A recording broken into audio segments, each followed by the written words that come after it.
Welcome back, knowledge seekers, to 1976, a year filled with pivotal moments that remain relevant today. This is old news.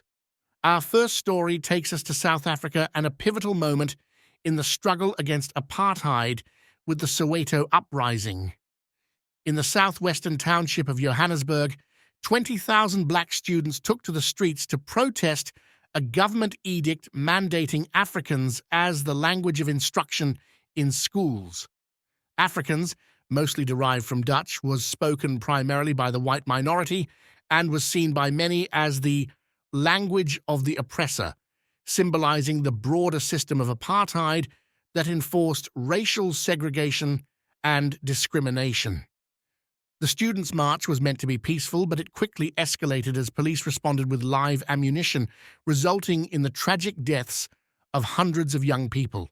This event galvanized international condemnation against apartheid policies and became a catalyst for intensified global anti-apartheid activism.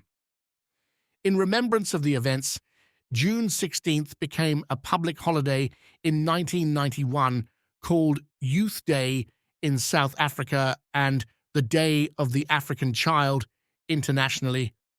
And in the United States, 1976 marked the 200th anniversary of the Declaration of Independence, celebrated across the country with great fanfare on the 4th of July.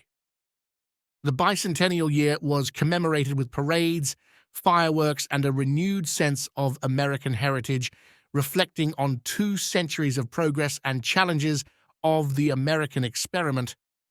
Then, in the U.S. presidential election, Jimmy Carter, a relatively unknown Democratic governor from Georgia, emerged as a figure of change in the post-Watergate political landscape, securing a narrow victory over incumbent Republican President Gerald R. Ford.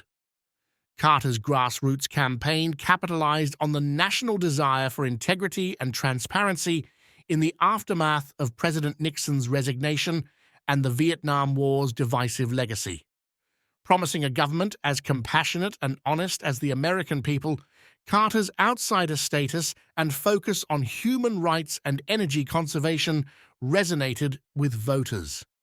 Becoming the 39th president, his election represented a pivotal shift towards more progressive policies and a move away from the cynicism that had gripped the nation.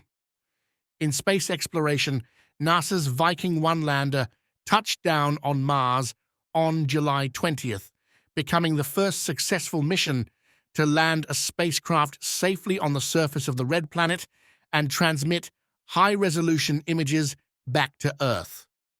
Viking 1, along with its sister craft, Viking 2, revolutionized our understanding of Mars, searching for signs of life and studying the Martian climate and geology.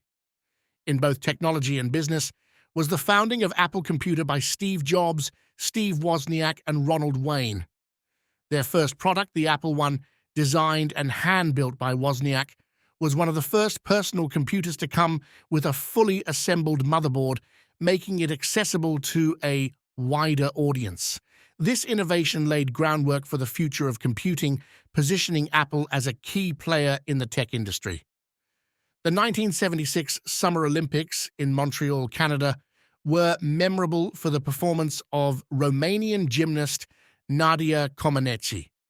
At just 14 years old, Comaneci became the first gymnast in Olympic history to be awarded a perfect score of 10, achieving this feat 7 times during the competition and earning her 3 gold medals. And Bruce Jenner secured a gold medal with a new world record decathlon score.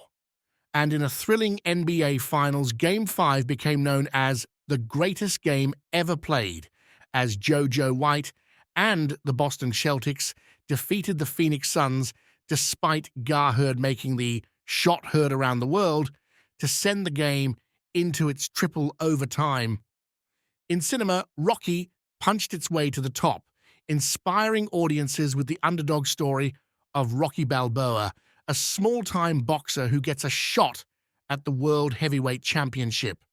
The film's success led to a franchise and earned it 3 Academy Awards, including Best Picture.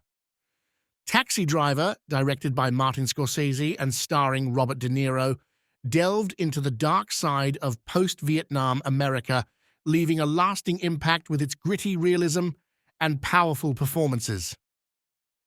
On television, Charlie's Angels debuted, blending crime drama with the appeal of its 3 female lead, and Laverne and Shirley spun off from Happy Days to capture the adventures of 2 blue-collar friends working in a Milwaukee brewery, offering a mix of humor and heart. Lastly, in music, Hotel California by the Eagles offered a blend of rock and mystique, becoming an enduring classic. And ABBA's Dancing Queen emerged as a disco anthem celebrated worldwide for its catchy melody and danceability. This has been Old News, a year in review. In the words of Winston Churchill, those that fail to learn from history are doomed to repeat it. For more episodes, stay with us or check for other backdated years